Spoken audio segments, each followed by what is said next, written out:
Welcome to another episode of Erik Wait Whiskey Studies, and in this Texas Whiskey Marathon, I've been sharing my visit to Texas distilleries and sharing some bottles that I picked up during my travels.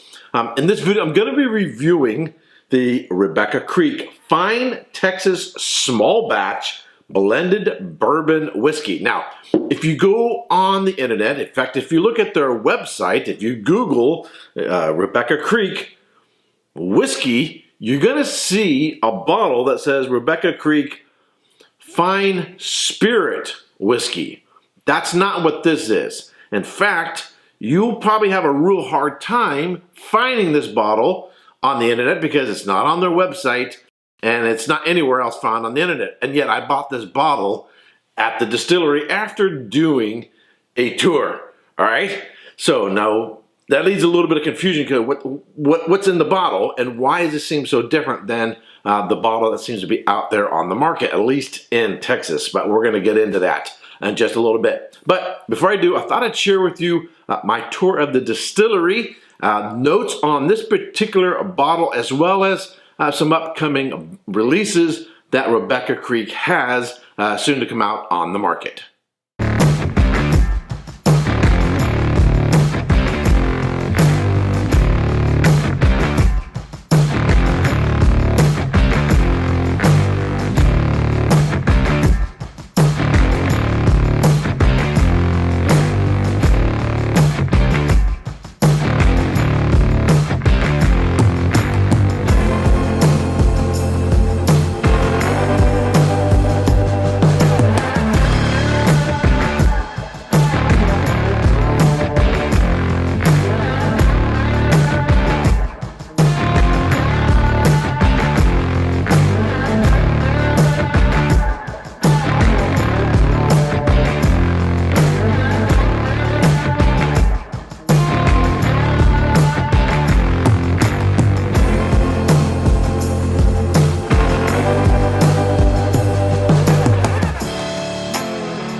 Rebecca Creek Fine Texas Small Batch Blended Bourbon Whiskey.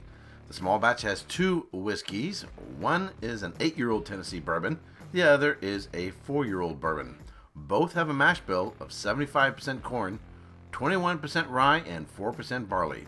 The 8-year-old bourbon is a Tennessee source bourbon that is now aged for over 10 years.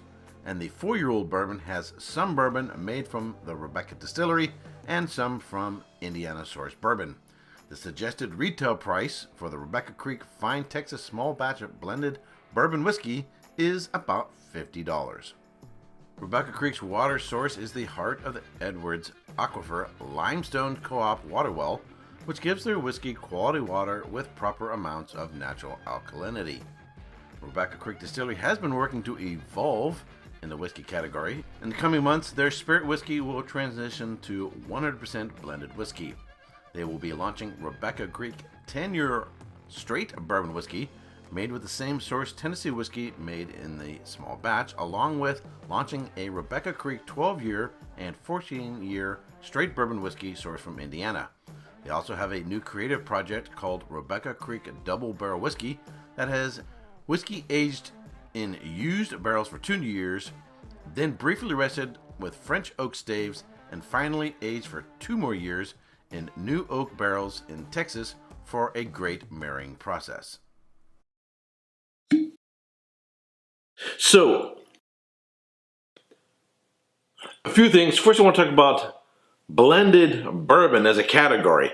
If you search on the internet, you do a Google search, you check out any books, you're going to have a hard time finding information on what is a blended bourbon. I contacted a couple of my fellow whiskey tubers who emphasize bourbon, and they said it's a new category and there isn't much out there on it. But they weren't aware of a couple different brands that were making blended bourbons. So let me get into this a little bit. Blended, what does that mean?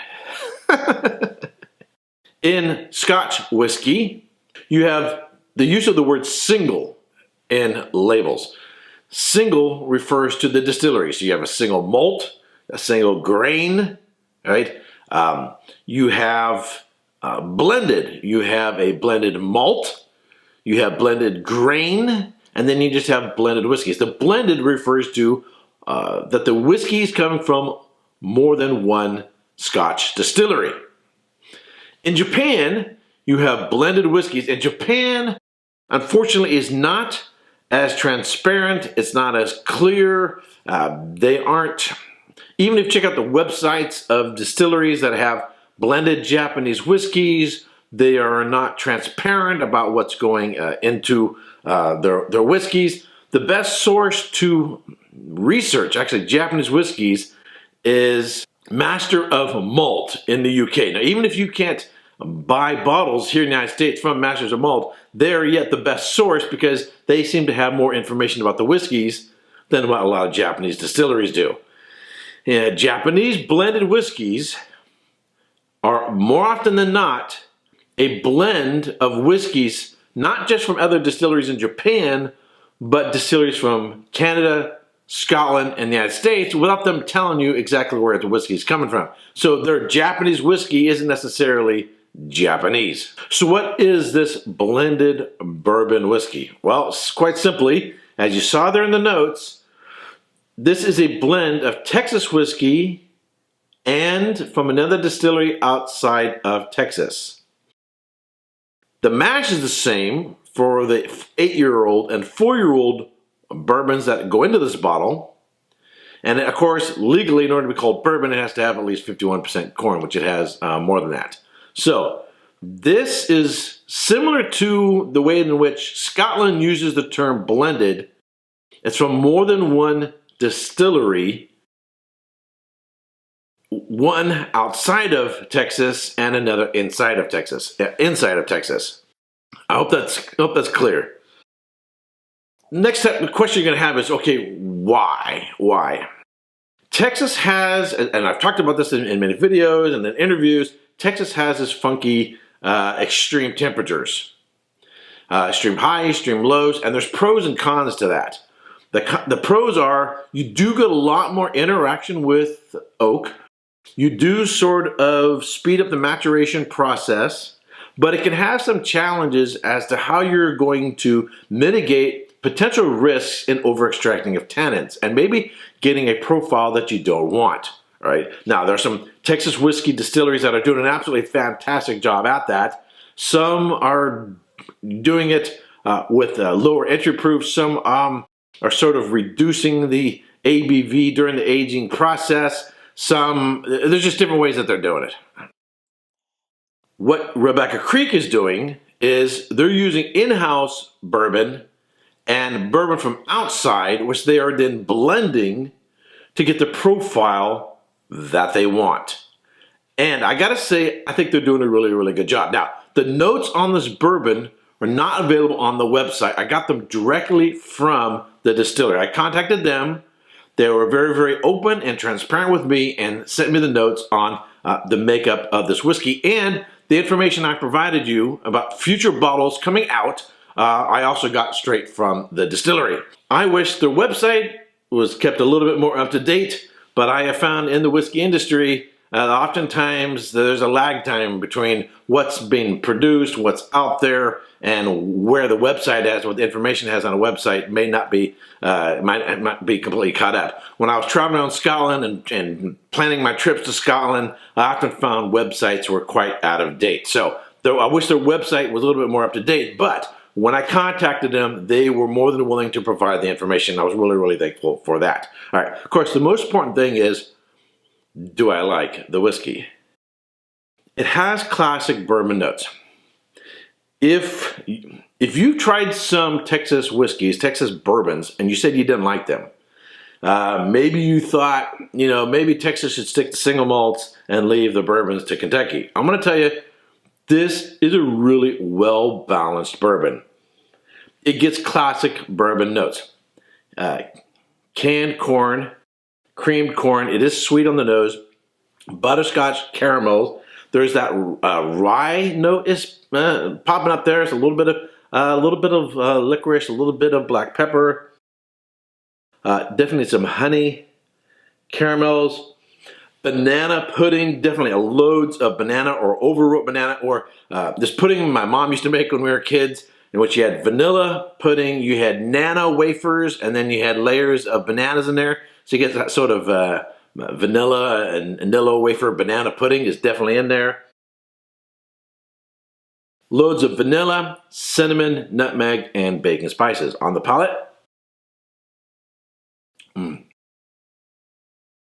Bottled at 43.5% alcohol by volume. I've had this on ice and it held up just fine. It's got loads of flavor. It doesn't have a smack upside the head, which is, you know, some Texas distilleries, and sometimes we like that. You know, we like a nice kick in the ass. It's sweet. It's got a nice development. It's silky smooth. It has a real nice long finish. But I would say this is a classic bourbon profile. You don't even say stereotypical bourbon profile is, what does a bourbon taste like? This is it. I really, really like the whiskey. I'm going to give this a solid, I'm going to go 88, 89 points, somewhere in that range. I really, really like this whiskey. Retails for about $50 if you can find it within in Texas. It seems that the Rebecca Creek is, you know, like a lot of other distilleries, new distilleries in Scotland or new distilleries in Texas or anywhere else. Now, there's this process that you go through in developing your profile, and there are economic choices you have to make along the way. Some distilleries will produce vodka, and they do produce some other spirits there at Rebecca Creek. Some will, maybe they'll sell new makes. Some, you know, there's a lot of different things they will do in order to bring in cash while they're waiting for their bourbons to age, or they might source from NGP. There are other distilleries in Texas that do source from NGP or outside of Texas. So it's I would say, a good strategy to sort of, that you are known for making this whiskey, and then as time rolls along, as you can increase production, as you have the ability to age more whiskeys, to maintain that reputation of being a bourbon producer, but go from making more of sourced bourbon or sourced whiskey into producing 100% your own whiskey. And not 100% that that's their strategy, but to go from sourced bourbon, sourced whiskey into a blended, or both in-house and outside the distillery, to perhaps in the future going 100% their own whiskey. I would like them to become a certified Texas whiskey. Certified, it has to be from grain to glass, 100% Texas, right? That's a requirement. So I'm hoping they'll at least have one bottling of that as well. But in the meantime, I think this really is a real nice whiskey. Now, as you saw from the photos there, Rebecca Creek is not just a distillery, it's a place to go and hang out. There is an open area in which they have a stage, and as you saw the clip there, a couple of different people playing musical instruments. They have, let's say, live concerts. If you live locally or whatever else, or you just want to come and play there, you can actually contact them. If you have a band or something like that, you can contact them and you can go and play there. If you're visiting, it's a place you can kind of go hang out, have a whiskey. They also make cocktails, so you can go have a cocktail there. I had one when I was there, and what was really, really cool is real high quality food from a kitchen truck. You know, I don't want to call it a roach coach. I associate with, you know the little vans that drive around and primarily serve Mexican food. But I had, I believe it was a tri-tip steak sandwich from this food truck was there. I don't know if it's permanently parked there or always there, but it was really, really good, and it was on the property. So the food was really, really, really good. So it's a destination you can go to, have a bite to eat, perhaps have a cocktail, do a tour of the distillery, taste some whiskeys, and listen to some live music and have a really, really good time. Alrighty, so that's it for this video. If you are in the area, if you're out traveling around Texas, and particularly, I would say springtime, summertime, when you're going to want to have a late night. As you saw there, when I started off on my tour there, it was daytime. By the time I had eaten there and did a tour and tasted a cocktail and then tasted the whiskey, and then left there. The sun had come down, and the lights come on, and they had more live music there. So it's a really, really cool place to hang out. So I highly recommend it. So if you're ever in the area. All right, that's it for this video. If you subscribe to this channel, I want to thank you very much. If you haven't yet subscribed, but you like watching my videos, I would greatly appreciate it if you would subscribe. And if you want to be notified when I go live or post a new video, you're going to want to hit that bell. And until next time, cheers. Hey, don't forget to subscribe and check out these other whiskey videos.